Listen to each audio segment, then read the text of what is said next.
It's wonderful to be here this morning with all of you and to see such a great crowd here today as well in this effort.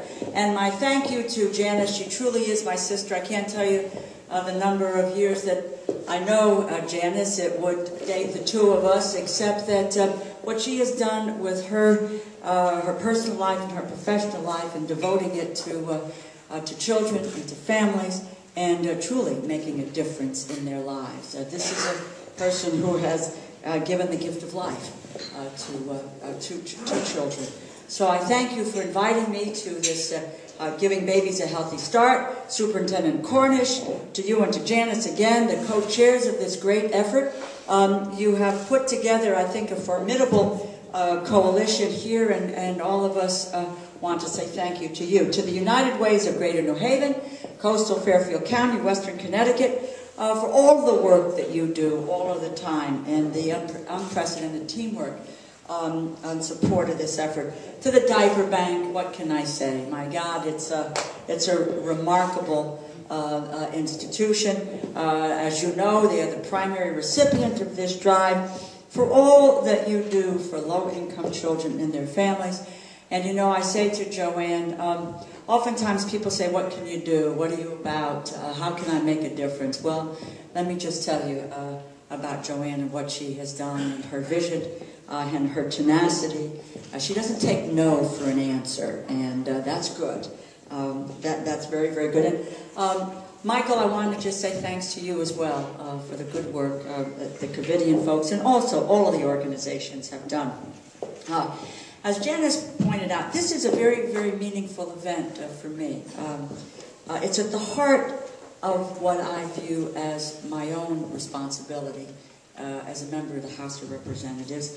It's about what I want to try to accomplish as a legislator, and that is our ability to ensure that children get off to a good start, they have access to health care, they have appropriate child development, and that they have good nutrition.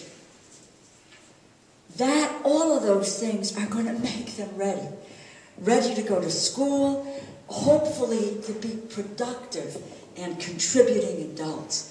And that's why, along with my colleague Denny Rehberg from Montana, and Denny Rehberg is a Republican. Denny Rehberg and I have very little in common. I can't tell you how little we have in common. We are friends, but we have a little in common. There are two issues. We were both at the head of the effort to get us in this nation to country of origin labeling. That is, when you see a product, you know where it comes from. And then particularly with regard to beef and poultry, that we know where it's coming from. So that's an issue. But I guess the softer side of the two of us has to do with the Congressional Baby Caucus, which we established not so many months ago.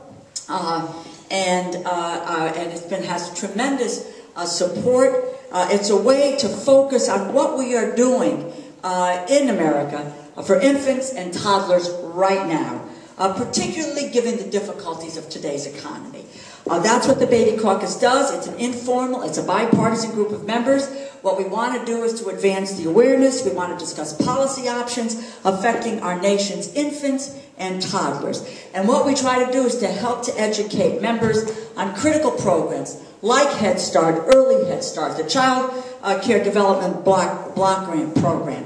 It emphasizes the issue of child welfare, military families, what's going on in military families with infants and toddlers, which you should know about. The fact is that what's happened with repeated deployments, both for young men and for women, what is the effect on those repeated deployments? What is happening to the parent left behind to take care of infants and toddlers? What is the effect on their development, their growth, and their capacity? It's extraordinary. People don't think that this has any effect on infants and toddlers. We at our peril don't do something about this. What is the importance of nutrition to our children? Prenatal, newborn health care. And in fact, what we're going to do early next year is to hold a session on basic needs, and what we're going to do is to showcase the diaper bank. Yes. I don't have to convince you of the importance and the necessity of these initiatives. As we continue to learn more and more about the development of young children, their language, their social development, their brain development, everything points to the fact that it's those earliest experiences that are essential, and a supportive environment is critical to their long-term successful outcome.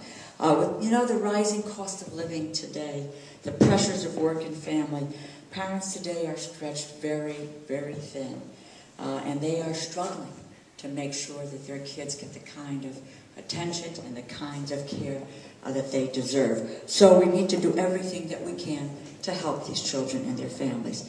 I am happy to say, and Janice gave me an opening into this because I don't like to reflect on the past, but it's been a lonely road in the past several years in terms of what we've been able to do about early childhood education, child development, and I'm happy to say that we have new leadership which has made this a principle of moving forward so that the environment has changed. The Congress has already provided in the Economic Recovery Program over $2 billion in increased Head Start funding, including $1.2 billion for early Head Start, $2 billion in funding for the Child Care Development Block Grant Program. Earlier this year, we successfully expanded the S-CHIP program to reach millions more children. Last week, we passed a funding bill that would increase child development and education programs. The Senate passed that bill over the weekend, and it will go to the President's desk for signature. Yes, that's right. And Jim and I and the rest of our delegation are committed to making sure that we have a health care bill and a reform of our health care system which would put our kids front and center for the future. My friends, we can't do this without you, and you know that. You are committed, you are advocates, and you too, like Janice, give the gift of life, and you give us the energy. You give us the energy to make the fight because of the work that you do every single day, because you are on the front lines of this economy. You make sure that kids get the resources that they need. You have you've collected here, as I understand it, the equivalent of over 300,000 diapers in collections, cash donations in this drive. Anyone here who has a child or a grandchild, you know how indispensable diapers are. I have two young cousins. It's a personal story, and you don't often like to talk about these things, but two young cousins who have had a very, very difficult road to hoe with addicted parents, and both of whom now have two little babies, one 2-year-old and one 6 months. I saw the 6-month-old last night. And oftentimes there's a call that says, can you help me? I need diapers. My baby doesn't have diapers. So I personally have been asked to be engaged in this kind of an effort. And you don't think about this. You just, my own grandkids don't have a problem. My kids, what do? You go out and you buy the number 4s, the number 3s, the pull-ups, whatever they need. Whatever they need. That's not the case for so many families in this country. And that's why this is such a critical effort. Thanks to your efforts, low-income families in this state will have what they need by way of diapers this winter. You're going to free up money for the other things that they need to make sure that they have that. And I'm just going to point you to this. You may not have seen this. Some of you may read the Washington Post over the weekend. but this Saturday's Washington Post. It's a story about missing more than one meal. This is about children going hungry in the United States of America.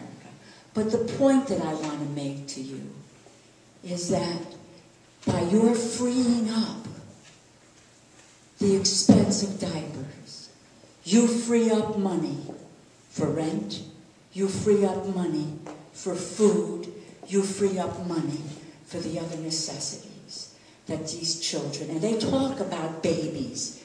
It's not 12 or 13-year-olds. They talk about babies in this article. And what's happening? The economy in this country. And it's a moral responsibility that you live up to, and God willing, we will live up to in the Congress. But you've got some good people in the Congress, really, and you've got one of them sitting right here with us today. And that's my colleague, Congressman Jim Hines. And he has made early childhood education one of his signature issues. We're glad to partner on these things. He understands that early childhood education is the most intelligent investment that we can make. He's working with the President and the administration on a bill that will establish a competitive grant program to support high-quality early learning. And he has two beautiful little girls, Emma and Lindley, so he gets it, he understands it, and he's a wonderful and valuable member of the delegation. I will also mention before Jim comes up that we have Chris Murphy as well, who couldn't be here this morning. I know Chris wanted to, but he's worked to promote children's health and nutrition and welfare. And when he was in the state Senate, he authored legislation establishing the new Office of Child Protection in the Congress. He's been a strong advocate for improving the Head Start program, the Readiness Act, and he has led the way in terms of making sure that children were taken care of in the health care bill. I don't have to tell you about Senator Dodd.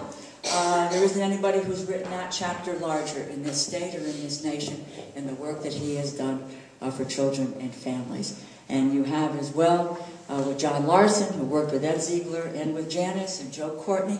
So you have a congressional delegation that is committed to these efforts. And we have a partnership with all of you, and we are grateful for that partnership. You know, the windows in Washington don't stay open very long. It's open. Let's make sure we rush through and get every nickel and dime that we can in order to be able to do what you do and help you, but to make sure that this diaper bank is the success that it can be.